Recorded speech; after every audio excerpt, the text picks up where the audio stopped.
A sunny day at the supermarket turned into a nightmare for 28-year-old Jason when a white woman accused him of stealing a parking space. Her screams turned into insults and then into a surprise punch. But when Jason responded, she screamed assault. Can he prove the truth in a world where racism hides behind the masks of everyday life? The sun blazed high over the Chicago suburbs, casting a golden glow across the packed parking lot of FreshMart, a bustling grocery store in Oakwood Heights. It was a Saturday afternoon, the kind where families scrambled to stock up for the week, and the air buzzed with the hum of engines and hurried footsteps. Jason King, a 28-year-old graphic designer with a quiet demeanor and a sharp eye for detail, maneuvered his beat-up Honda Civic through the rows of cars. His dark eyes scanned the lot, hunting for a spot. After a long week of deadlines, all he wanted was to grab some groceries and crash on his couch with a cold beer. Then he saw it, a prime parking space just steps from the entrance. A rare find on a day like this. He flicked on his blinker, checked his mirrors, and eased the car into the slot with practiced precision, the tires aligning neatly between the faded white lines. A small victory, he thought, unbuckling his seatbelt. But as he opened the driver's side door, the screech of tires shredded the calm. A white SUV lurched to a stop beside him, so close it nearly clipped his mirror. Jason froze, one foot on the asphalt, and looked up. The window rolled down, revealing a woman with a pinched face and a glare that could melt steel. Linda Morgan, 40, her blonde hair pulled into a tight ponytail, leaned out, jabbing a finger in his direction. "Hey, that was my spot," she barked, her voice sharp enough to cut through the chatter of the lot. Jason blinked, caught off guard by the sudden hostility. He glanced around. No cars had been waiting when he pulled in. The lane had been clear. "Excuse me," he said, keeping his tone even, though confusion crept into his voice. "I didn't see you." The spot was open. Linda flung her door open and stormed out, slamming it behind her with a bang that echoed off the nearby carts.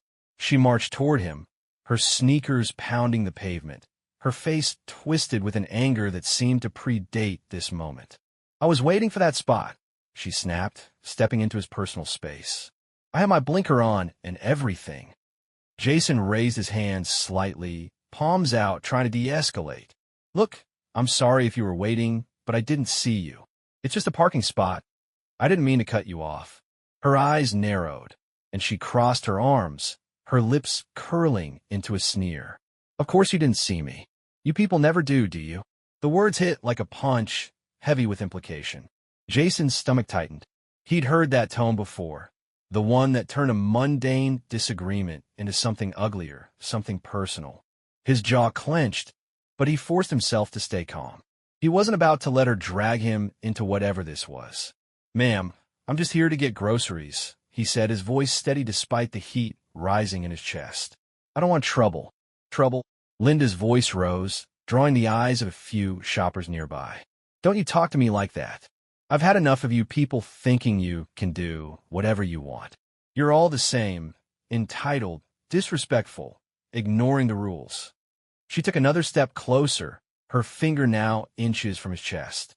"You come into nice areas like this and ruin everything. I bet you don't even live around here, do you?" Jason's pulse quickened, his fists balling at his sides. He could feel the weight of her words, the way they stripped him down to a stereotype before he'd even had a chance to respond. He'd dealt with this before, the assumptions, the glares, the casual venom, but never got easier. "Where I live has nothing to do with this," he said, his tone firm but measured. "Let's just drop it." "Drop it?" Linda laughed, a harsh, grating sound. "Oh, I'll drop it when I'm done with you. You think you can just take what's mine and walk away? I've had it with your kind." Her face was flushed now, her eyes wild with a fury that seemed to feed on itself. Jason glanced around. People were watching, some pretending not to, others whispering. He needed to end this before it spiraled further. "I'm not doing this," he said, turning toward the store. "You're upset about a parking spot. It's not worth it." He took a step, but before he could get far, Linda lunged forward and shoved him hard from behind. Jason stumbled, catching himself against his car, his heart slamming against his ribs. He spun around, disbelief warring with anger. "What the hell is wrong with you?" he snapped, his calm cracking for the first time. Linda stood her ground, chest heaving, her eyes daring him to react. "You don't get to walk away from me," she hissed. "I'm not finished with you yet." Jason King stood there, his back pressed against the warm metal of his Honda Civic, the sting of Linda Morgan's shove still radiating through his shoulders. The parking lot of FreshMart in Oakwood Heights had gone quiet, the hum of Saturday shoppers replaced by a tense hush. A handful of onlookers lingered nearby, some with carts paused mid-step, others pretending to check their phones, but no one moved to intervene. Jason's breath came fast, his mind racing.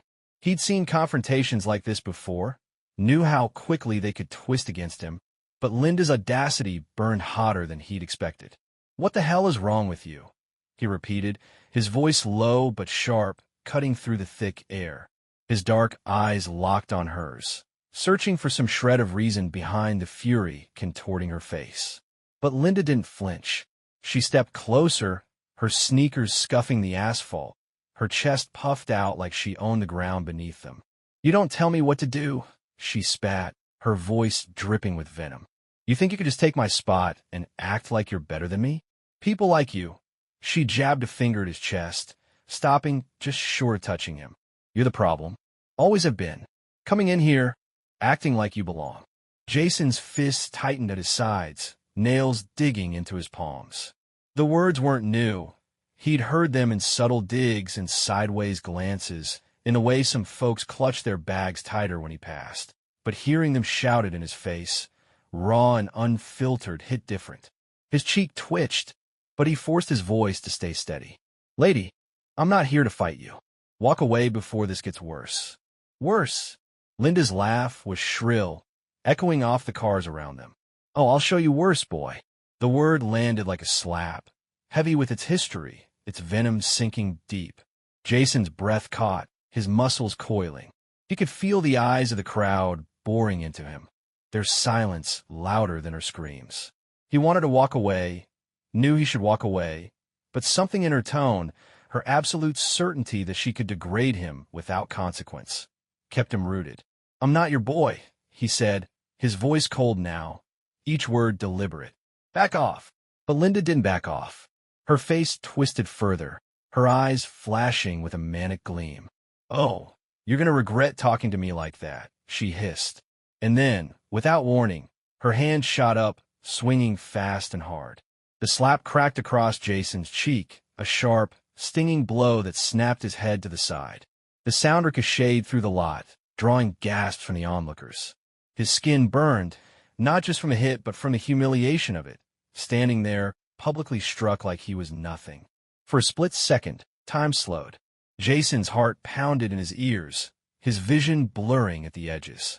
Every instinct screamed at him to react, to push back against the indignity. He'd been raised to turn the other cheek, to rise above, but this wasn't some petty insult. This was physical, personal. His hand twitched, rising almost on its own, and before he could stop himself, he slapped her back. Not hard, not with the force she'd used, but firm, a controlled reflex to say enough. His palm connected with her cheek, a muted smack that barely echoed. Linda staggered back, her hand flying to her face, her eyes wide with shock. For a moment, there was silence, a brittle stillness hanging between them. Then she exploded. You hit me," she shrieked, her voice piercing the air like a siren. "You animal. You think you can touch me? I'll ruin you." She waved her arms wildly, turning to the crowd for validation. "He assaulted me. This thug hit a woman. Somebody call the police." Jason's stomach dropped. He could see it unfolding, the phones coming out, the whispers turning to accusations, the narrative shifting in real time. He'd seen it too often, a black man defending himself, only to become the villain in everyone's eyes. His cheeks still throbbed, but the real pain was the dread settling in his gut. "You hit me first," he said, his voice steady despite the chaos. "I didn't want this." "Liar," Linda screeched, clutching her cheek like she'd been mortally wounded. "You're done. You hear me? Done." She spun around, stomping back to her SUV, her ponytail bouncing with each furious step. Jason watched her go, his pulse racing, knowing this wasn't over. He turned toward the store, needing to escape the growing crowd, but her voice sliced through the air one last time. "You'll pay for this, you bastard." The automatic doors of FreshMart slid open, swallowing him into the cool, fluorescent-lit interior. Inside, the normalcy felt surreal, the soft beep of scanners, the chatter of cashiers, like a different world from the madness he'd just left. He grabbed a cart, his knuckles white around the handle, trying to steady himself. But as he moved down the aisles, the sting on his cheek wouldn't fade, nor would the echo of her words. "Boy thug, you people." This wasn't just about a parking spot anymore. It was about power, about her belief that she could strike him, shame him, and walk away unscathed. And the worst part? She probably thought she would. Jason King pushed his cart through the aisles of FreshMart, the fluorescent lights buzzing overhead like a dull headache. The normalcy of the grocery store, canned goods stacked neatly, the faint hum of a pop song on the speakers, felt like a cruel joke after the chaos in the parking lot. His cheeks still burned where Linda Morgan had slapped him, a throbbing reminder of her rage. He grabbed a loaf of bread, tossing it into the cart with more force than necessary, his mind replaying the scene. Her venomous words, the sting of her hand, the way she'd screamed when he'd dared to push back. He tried to walk away, to keep his cool, but she'd made that impossible. As he reached for a carton of milk, his thoughts churned. He knew how this looked. A black man in a heated argument with a white woman, a slap exchanged in broad daylight. The crowd outside hadn't stepped in, but they'd watched, their silence heavy with judgment. He could already hear the whispers. He shouldn't have hit her. He should have just taken it. Never mind that she'd struck first, that she'd shoved him, that she'd turned a parking spot into a battlefield. In their eyes, he'd be the aggressor. It was a script he'd seen play out too many times. He paid for his groceries, swiping his card with a curt nod to the cashier, a young woman who smiled oblivious to the storm inside him. Bags in hand, he steeled himself to face the parking lot again. Stepping outside, the warm Chicago air hit him, carrying the faint scent of exhaust and asphalt. His Honda Civic sat where he'd left it, a familiar anchor in the madness. But as he approached, his steps faltered. Something was wrong. The front of his car looked like it had been attacked. Both headlights were smashed, jagged glass littering the ground, and deep scratches gouged the hood, as if someone had dragged a key across it with vicious intent. Jason's breath caught, his bag slipping slightly in his grip. He circled the vehicle, his heart sinking with each step. The damage was deliberate, personal, a message carved into the metal. And then he heard it, a sharp, mocking laugh. He looked up, and there she was. Linda Morgan leaned against her white SUV a few spaces away, arms crossed, a smug grin splitting her face. "Oh, poor you," she called, her voice dripping with sarcasm. "Looks like someone messed up your precious little car. Guess you shouldn't have taken my spot." Her eyes glinted with triumph, daring him to react. Jason's blood boiled, his fists clenching until his knuckles ached. The groceries hit the ground with a dull thud as he stared at her, disbelief warring with a fury he could barely contain. "You did this," he said, his voice low and tight, not a question but a statement. The scratches, the broken lights. It was her, no doubt about it. She'd waited, watched, and struck while he was inside, thinking she could break him and walk away laughing. Linda's grin widened, her head tilting mockingly. "Prove it," she taunted. "What are you going to do? Cry to the cops? Good luck with that. They'll just see a troublemaker like you and take my side. You people never learn." She laughed again, louder, the sound grating against his nerves like sandpaper. For a moment, Jason saw red. Every insult, every shove, every smug word she'd thrown at him fueled a fire that begged to lash out. He took a step toward her, his hands trembling, but stopped himself. He knew her game. Push him until he snapped, then play the victim. He'd seen it before, lived it before. If he reacted now, she'd win. The crowd from earlier was gone, but her confidence told him she didn't care about witnesses. She thought she was untouchable. "You think this is funny?" he asked, his voice steady despite the storm inside. "You think you can just trash my car and get away with it?" Linda shrugged, unfazed. "I think it's hilarious. And yeah, I think I can.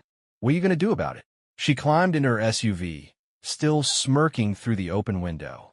Go ahead, try something. I dare you. Jason's jaw tightened as she started the engine, the roar of it drowning out the pounding in his ears. He wanted to stop her, to drag her out and make her face what she'd done, but he knew better. She peeled out of the lot, tires squealing, leaving him standing there with his ruined car and a rage that clawed at his chest. He reached into his pocket, fingers closing around his phone. His hand shook as he dialed 911, his resolve hardening with each ring. Hi, I'd like to report an incident, he said when the operator answered, his voice calm but firm. A woman just vandalized my car in the FreshMart parking lot on Oakwood Drive. She assaulted me earlier, too. I got her license plate. She's driving a white SUV, Illinois plates, XKL 472. I'm following her now, but I'm keeping my distance. The operator asked for details, and Jason gave them.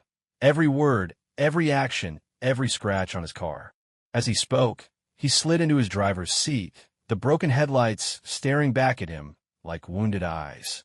He started the engine, pulling out of the lot, his gaze locked on the faint outline of Linda's SUV disappearing down the road.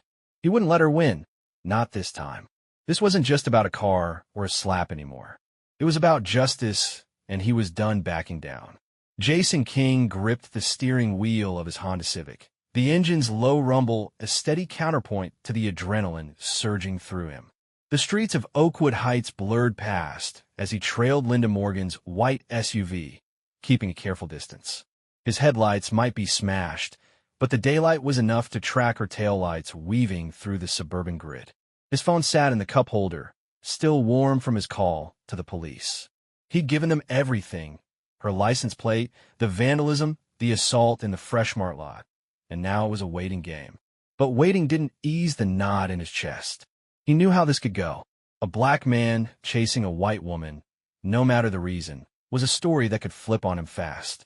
Linda had already proven she'd twist the truth, scream victimhood until the world believed her. The scratches on his car, the sting on his cheek, they were proof, but would they be enough? He'd seen too many cases where evidence didn't matter, where skin color outweighed facts. His jaw tightened as he rounded a corner, spotting her SUV ahead, slowing at a traffic light. Then he saw them, flashing red and blue lights, cutting through the haze of late afternoon. A police cruiser pulled up behind Linda's vehicle, its siren giving a short, sharp blip. Jason's breath caught, relief mixing with dread as he eased his car to the curb a block back. He killed the engine, watching as two officers stepped out, their movements calm but deliberate. Linda's SUV stayed put, but through her rear window, he could see her arms flailing, her head whipping around. She was already spinning her tail. Jason stepped out, the warm asphalt crunching under his sneakers, and leaned against his car, arms crossed. He wasn't close enough to hear her, but he didn't need to. The shrill edge of her voice carried faintly on the breeze, punctuated by wild gestures. The officers, one a stocky man with a buzz cut, the other a taller woman with a clipboard, approached her window. Linda pointed back toward Jason, her face flushed, her mouth moving nonstop. He could guess the script. He attacked me. He's following me. He's dangerous. The buzz-cut officer, badge glinting as Officer Reynolds, glanced Jason's way, his expression unreadable. Jason straightened, meeting the look with a steady gaze. He wasn't running, wasn't hiding. He'd done nothing wrong. Reynolds turned back to Linda, saying something that made her slam her hands on the steering wheel. The female officer jotted notes, her face neutral. Then Reynolds waved Jason over.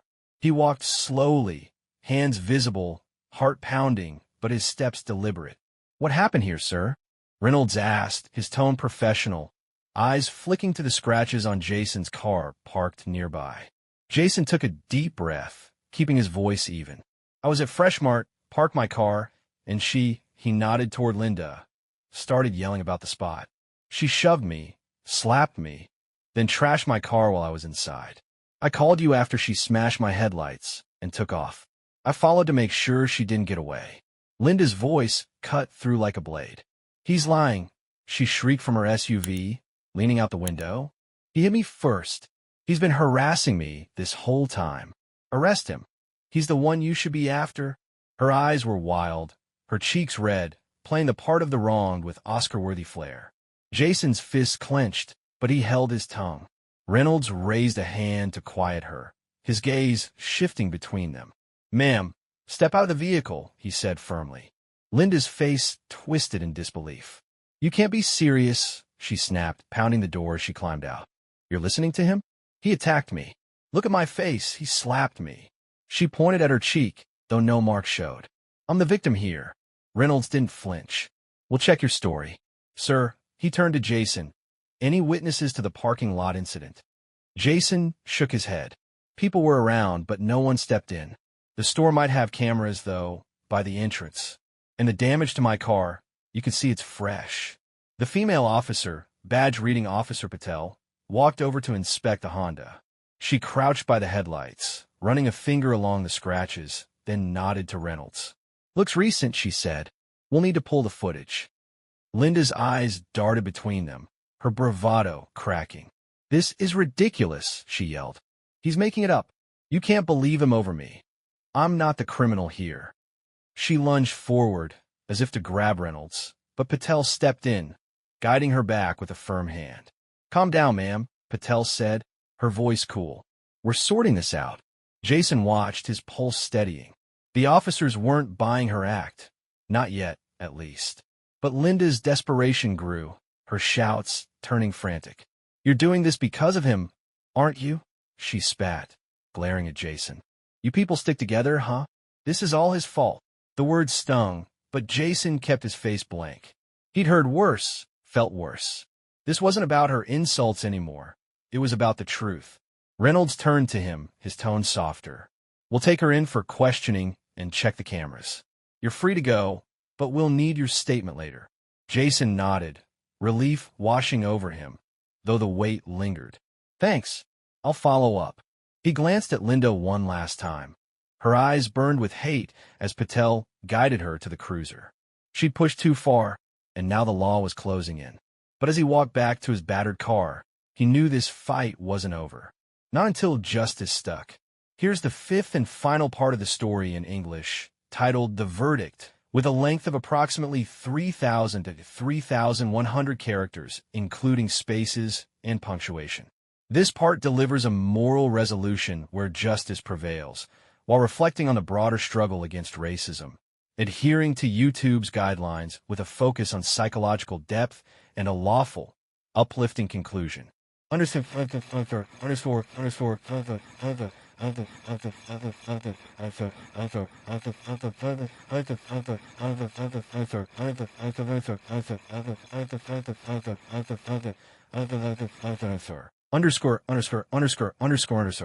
Part 5. The Verdict. Jason King sat on a hard wooden bench in the Cook County courtroom, the air thick with anticipation and the faint scent of polished oak. Weeks had passed since the chaos at FreshMart, but the memory of Linda Morgan's slap, her vandalism, and her venomous words clung to him like a shadow. Today it would end. The jury had deliberated, and now the room buzzed quietly as people shifted in their seats, lawyers shuffling papers, onlookers whispering. Jason adjusted his tie, his hands steady but his mind restless. He'd fought for this moment, and it was here. Across the room, Linda sat at the defense table, her face pale but defiant, her blonde ponytail as tight as ever. She hadn't looked at him once, her eyes fixed forward like she could will the verdict away. The charges, assault, property damage, disorderly conduct, hung over her, backed by the store's grainy camera footage and a witness who'd finally come forward. Jason's lawyer, a sharp young woman named Elena Hayes, had built an airtight case. But doubt gnawed at him. Would the system see the truth, or would Linda's tears sway them? "All rise," the bailiff called, and the room stood as Judge Margaret Ellis entered, her gray hair pulled back, her presence commanding silence. She settled at the bench, peering over her glasses. "Be seated." The rustle of movement faded, and all eyes turned to the jury as the foreperson, a middle-aged man with a stern face, stood. "We, the jury," Find the defendant, Linda Morgan, guilty on all counts. Assault, property damage, and disorderly conduct, he read, his voice clear and firm. A ripple of murmurs swept through the courtroom. Jason exhaled, a weight lifting from his chest, though it didn't feel like victory. Not yet. Linda's shoulders slumped, her composure cracking as she gripped the table, but she didn't speak. Her lawyer whispered something, but she waved him off, her jaw tight. Judge Ellis nodded. Thank you, jury. Ms. Morgan, you'll be sentenced to a $2,000 fine and 100 hours of community service. This court doesn't tolerate aggression or prejudice masquerading as entitlement. Her gaze lingered on Linda, sharp and unyielding. You're dismissed. Linda stood, her movement stiff, and shot Jason a final glare as she was let out. Hatred simmering in her eyes, but no words left to throw. The courtroom emptied slowly, Elena approaching Jason with a small smile. You did it, she said, her tone warm. Justice served. Jason nodded, forcing a faint smile. Yeah, thanks, Elena. Couldn't have done it without you. She patted his shoulder and left, leaving him alone with his thoughts. He stepped outside, the cool Chicago breeze hitting his face as he paused on the courthouse steps. The sky was overcast, mirroring the heaviness in his chest. He'd won, but the relief was bittersweet, tinged with a deeper ache. This wasn't just about Linda. She was a symptom, not the disease, a loud, ugly echo of the racism he'd faced his whole life. The way she'd called him boy, the ease with which she'd struck him, the smug certainty she'd get away with it. It all stemmed from a belief that he didn't belong, that he was less. And she wasn't alone. He saw it in the cashier who double-checked his receipts, the neighbor who crossed the street when he walked by, the 1,000 tiny cuts of suspicion and scorn. Winning today didn't erase that. He walked to his car, the repairs smoothing over the scratches and broken lights. But the memory of Linda's key gouging the hood lingered. Sliding into the driver's seat, he caught his reflection in the rearview mirror. Tired eyes, a face weary from more than just this fight. He started the engine, pulling onto the road, the city unfolding around him. The verdict mattered, sure. Linda would pay, face consequences, maybe even think twice next time. But the bigger battle, the one against the prejudice she embodied, wouldn't end with a gavel's bang. As he drove, Elena's words echoed. You did it. Maybe he had. Standing up, speaking out, refusing to let Linda's hate silence him. That counted for something. It wasn't a fix, wasn't a cure, but it was a pushback, a crack in the wall. He thought of his mom, who'd taught him to hold his head high, and his friends, who'd cheered him on through this mess. They'd all faced their own Lindas, their own fights. Maybe this one wasn't just for him. Pulling into his driveway, Jason shut off the car and sat in the quiet. The anger still simmered. Anger at Linda, at the world that bred her, but beneath it, a flicker of resolve grew. He'd faced her down, legally, morally, and come out on top. It wasn't peace, not fully, but it was enough for now. Stepping out, he glanced at the sky, the clouds parting just enough to let a sliver of sunlight through. Justice had won today, and tomorrow, he'd keep fighting because he had to and because he could.